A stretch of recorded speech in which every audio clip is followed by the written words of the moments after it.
Hello, everyone. Welcome to Celsius 233, your go-to place for fiction book summaries. Today, we will journey through The Hound of the Baskervilles by Arthur Conan Doyle.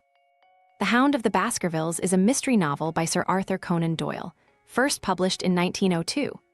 This is one of the most famous cases featuring the brilliant detective Sherlock Holmes and his loyal friend, Dr. John Watson. Set in the eerie, fog-drenched moors of Devonshire, the novel blends mystery with elements of the supernatural as Holmes and Watson investigate a centuries-old curse that threatens the last heir of the Baskerville family. Plot summary. The legend of the Baskervilles was an ancient one, a story whispered across generations on the mist-shrouded moors of Devonshire. Centuries ago, Hugo Baskerville, a wild and profane man, had abducted a young woman and locked her in Baskerville Hall. That very night, she escaped, fleeing into the desolate moorlands. Enraged, Hugo unleashed his hounds in pursuit, vowing to give his soul to the powers of evil if he could only overtake her. But what awaited him in the darkness was not the girl, but a monstrous black hound, a beast larger and more fearsome than any hound of flesh and blood. Both Hugo and the maiden were found dead, and since that night, it was said that the Hound of Hugo Baskerville roamed the moors, a curse upon his descendants. Many years later, Sir Charles Baskerville, the last master of Baskerville Hall, was found dead under mysterious circumstances near the grounds of his ancestral home. The local doctor, James Mortimer, recounted his final days, during which Sir Charles had become increasingly fearful of the hound's curse. He had been in poor health, with a failing heart, and one evening, as he took his habitual walk along the yew alley on his estate, his body was found with no sign of violence, except the unmistakable look of terror on his face. Near the site of his death were the footprints of a large hound.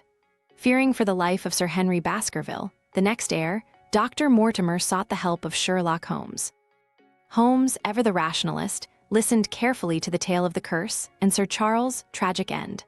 Though skeptical of the supernatural, he was intrigued by the circumstances. After Sir Henry arrived in London from Canada to claim his inheritance, Holmes quickly realized that danger followed the young baronet. A warning letter, composed of words cut from a newspaper, urged Sir Henry to stay away from the moor. Stranger still, Sir Henry's boots disappeared mysteriously, one after another, from his hotel room. Despite these unsettling events, Sir Henry was determined to travel to Baskerville Hall, and Holmes, unable to join him immediately, sent Dr. Watson in his stead to observe and protect Sir Henry.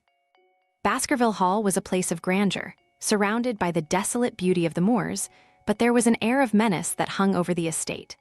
The old servant couple, the Barrymores, were loyal and diligent, but they too seemed to be hiding something. At night, Watson observed strange signals between Baskerville Hall and the moor, Barrymore with a candle at the window and a distant response from the wilderness.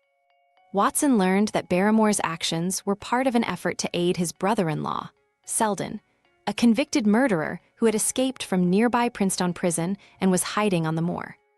As Watson explored the moor further, he encountered more peculiar figures. One was Jack Stapleton, a naturalist who lived with his beautiful sister, Beryl, in a remote house called Merripit House. Stapleton, though friendly and eager to show Watson the natural wonders of the moor, seemed to have an uncanny knowledge of the Baskerville curse. His sister, however, was less composed. In a moment of panic, she warned Watson to take Sir Henry back to London at once, hinting that something terrible would happen if he stayed. Watson, growing increasingly suspicious of the various characters, kept in contact with Holmes, who had not yet revealed all of his plans. Eventually, Watson discovered that Holmes had been secretly observing events on the moor from a nearby stone hut, following clues to unravel the mystery. Together, they pieced together the truth. The curse of the Baskervilles was not supernatural, but a carefully orchestrated scheme of murder. The true villain was Jack Stapleton, whose real identity was a Baskerville by blood, seeking to claim the family fortune. Stapleton had used the legend of the Hound to terrify Sir Charles, driving the older man into a fatal heart attack. Now, he had set his sights on Sir Henry, employing a massive, vicious hound trained to attack on command. The hound had been painted with phosphorus to give it an otherworldly glow, ensuring that it would be mistaken for the legendary beast of the Baskervilles. Holmes and Watson set a trap for Stapleton.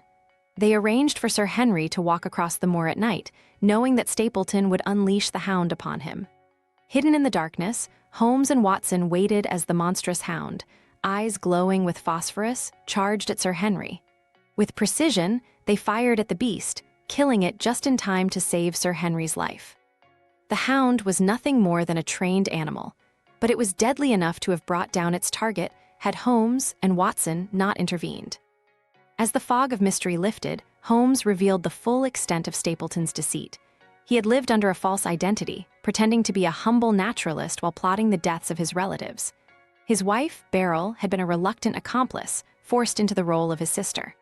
After the failure of his plan, Stapleton attempted to flee into the moor, but the treacherous terrain claimed him.